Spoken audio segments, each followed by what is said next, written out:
Ranger style. Oh yeah, that's me. And I'm Ranger style. Ranger style. That's just me. Gotta twist my finger. Oh, that's tough. Yeah, but it's Ranger style. Ranger style.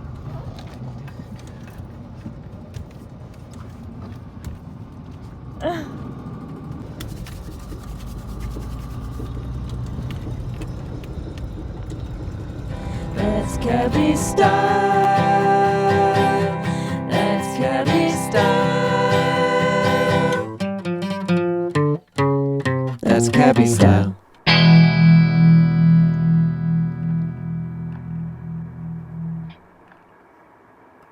Yeah, why did you go gloveless? I don't know. Thought it would save time, but. What are you doing? Mixing the soup. The water for How- my shower. How's it looking? Ice cube. Can you see it? Yeah. So it's not too close. Do you want to see inside? We're doing pretty well though. Yeah, it was a lot. It's really cold. It's ice cold. Yeah, well, it's 11 degrees. Welcome to Cabbie-Style. Today, I'm going to tell a very long and interesting story about what happened out here in the last few weeks. So, about 10 days ago, it was extremely cold out here. Minus 20, I think minus 25 was the coldest that it got. And it was a Thursday, I came home from school, and the water was frozen. There was no water. So I turned off the hot water tank because it wasn't getting any water, and I was really busy with school and everything, so I just didn't have any water. It wasn't thawing anytime soon, I knew. I went to the hardware store after school on Monday and bought some heating cable, some more of it. And I wrapped it around that section of pipe that I thought was frozen. And I also wrapped some more like insulating wrap around it. And then, lo and behold, that very same night, a few hours later, the water was unfrozen in the bathroom. The sink was working, the shower was working, the toilet. So I was really glad about that. But the water was still not making it to the kitchen sink. So somewhere in the cabin, the line was still frozen. Allie came out to the cabin on Wednesday. She got here while I was still at school. I was on my way home from school when she got here. I heard the water was gushing. My phone had died. I was trying to charge it really fast so that I could call Tommy. But then, yeah, it was just full of water. I'll show you. Right over here, and there's still a bit there and some here, but it was like this much. And I saw a pump, and then I just turned it off. But as you can see, there's like some water here. Now in the back there, and then all here. It's like, it's wet here, so it seems like it's underneath the tiles, and I don't know if you can see, but when I press on the tiles, some water comes up. And there's Jerry. Yeah. And then here, there's lots of water here. And there's ice too, so. And then eventually we found where the copper pipe with the water had burst, which was along the wall in the kitchen, which makes sense because that wall is cold. It's like the wall's not insulated and the pipe's right against it. So it had frozen and then it had burst, I guess from the expansion of the ice, and then when the water thawed out enough, then it was just spraying out of the hole. So then we researched how to fix copper pipe. We decided that we were going to use the Shark connector thing because it didn't require any welding and we don't have welding tools. So then on Tuesday after school, I bought that stuff from the hardware store. You can see that little bulb spin at the bottom. That's where when it froze, it burst there. Hey, Jermaine. Suzanne is off at the vet getting spayed. Pipe cutter? So much easier to cut a copper pipe than I would have expected. I would have thought you would have had to use some kind of heavy duty cutter or something like that, but it's just this little thing. Put it on there. Now, I was thinking it's kind of funny. I was at school today during lunch. My colleagues, I was telling them my pipe burst and I needed to fix a copper pipe, and like every single one of them had done this kind of repair before, so it seems really doable, and also like it's really like Quebec style to have your copper pipe burst on a cold winter day. Okay, I've just realized that I made a mistake while measuring the size of the pipe. It's not 3/4 of an inch, it's 1/2 inch, which makes sense because that's by far the most common size. Dang it. I need to go back to the hardware store quickly and get the right size. It's annoying because I was at Rona earlier and they had the perfect kit of 1/2 inch, and I was like, nope, mine's 3/4 inch, a size that they don't even have at Rona, but that would have been the right size if I just got yeah, it's stupid. I just want to try sliding it on and see what happens. I have this little clip that's for sliding it along.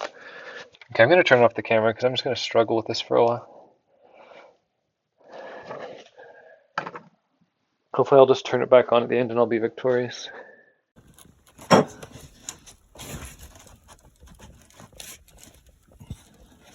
moment of truth. Okay.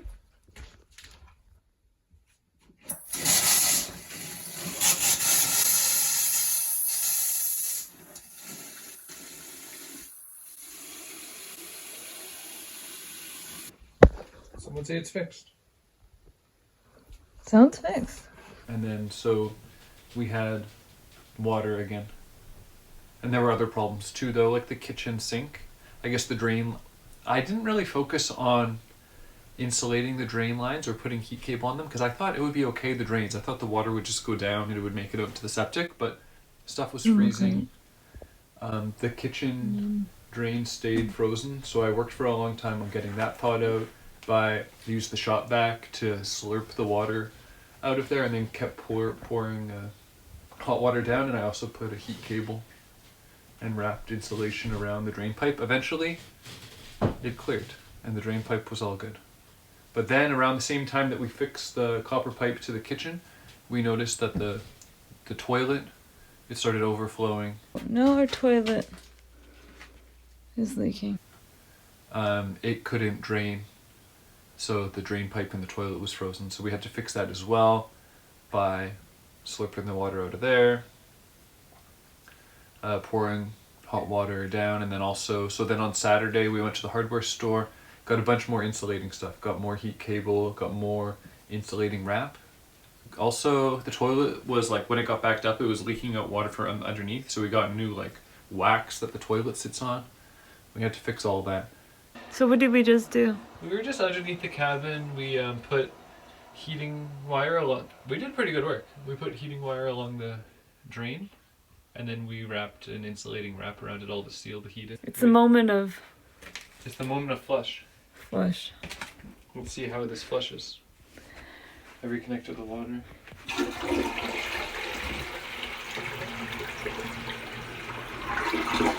Oh! Normal flush. Royal flush. Wow. Now, everything is fixed again. So most of the pipes underneath the cabin have heat tape on them and are insulated, and everything is draining. Hello. But who knows? It's a little bit warmer right now. It's only -10. We're not seeing this kind of -20, -25 temperatures, so when that happens again, we'll see if everything hangs in there. One cat?